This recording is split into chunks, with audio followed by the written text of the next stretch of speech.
Jesus went to the region of Caesarea Philippi and he asked his disciples, "Who do people say that the Son of Man is?"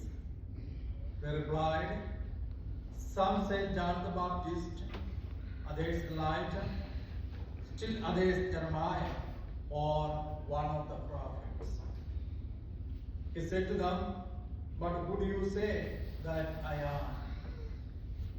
Simon Peter said in reply, "You are the Christ, the Son of the living God." Jesus said to him in reply,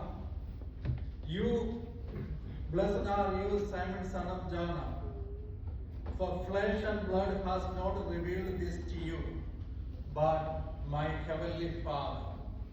And so I say to you, you are Peter, and upon this rock I will build my church, and the gates of the nether world shall not prevail against it.